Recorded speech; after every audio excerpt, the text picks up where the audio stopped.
तमाम साथियों को अस्सलाम वालेकुम व रहमतुल्लाह। तमाम साथियों से ये गुजारिश है, उम्मीद करते हैं कि आप खैर व आफियत के साथ भी होंगे।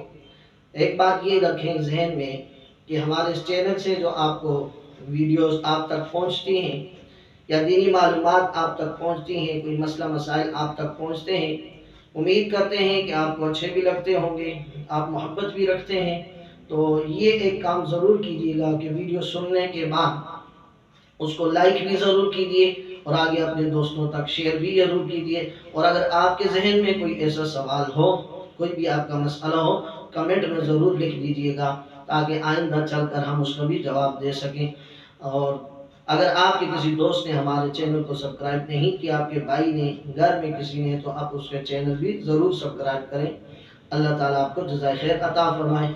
तो मसला ये है, आज का मसला ये है कि आजकल आप देखते हैं बाज़ मस्जिदों में कि इकामत हो रही होती है, जब नमाज जुमात का वक़्त होता है तो बहुत सारे लोग बैठे हुए होते हैं, मुक़ीम इकामत करने वाला खड़े होकर इकामत करता है और जब हय्या अला सलाह पे पहुंचता है तो फिर लोग खड़े होना शुरू कर देते हैं। तो आया जब जुमात खड़ी हो तो किस वक़्त खड़ा होना चाहिए? इकामत शुरू होते ही खड़ा हो जाना चाहिए या इकामत करने वाला जब हय्या अला सलाह पे पहुंचे तो तब खड़ा होना चाहिए? किस वक़्त खड़ा होना चाहिए? किस वक़्त खड़ा होना अफजल है, किस वक़्त खड़ा होना अफजल है और बेहतर है, किस वक़्त नहीं होना चाहिए?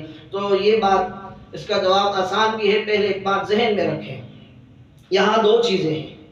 एक चीज़ है इकामत करने वाले की इकामत में किस वक़्त खड़ा होना चाहिए, दूसरा ये है कि सफ़ों का एहतिमाम।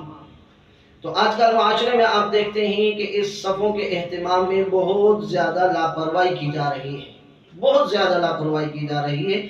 जबकि हुजूर सल्लल्लाहु अलैहि वसल्लम ने तो इरशाद फरमाया कि अपनी सफ़ों को सीधा रखो, और सफ़ों को सीधा रखना ये नमाज का हिस्सा है, नमाज के एहतिमाम का हिस्सा है।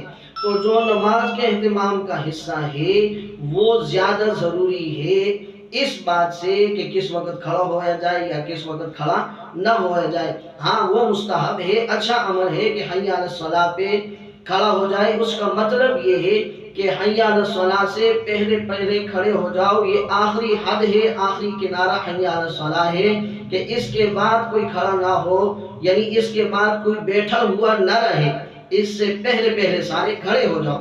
और अगर इस मामले को देखा जाए कि हय्या अला सलाह का सारे इंतज़ार करें, उस वक़्त कोई खड़े हो तो फिर उसके बाद सफ़ों के इहतिमाम पे भी वक़्त लगेगा और लापरवाही भी बहुत होगी, और इस तरह इकामत और नमाज के शुरू करने के दरमियान फसल भी बहुत हो जाएगा, जो कि एक सफ़ों के इहतिमाम की ताकीद ज़्यादा आई है, उसके ऊपर ज़्यादा जोर देना चाहिए।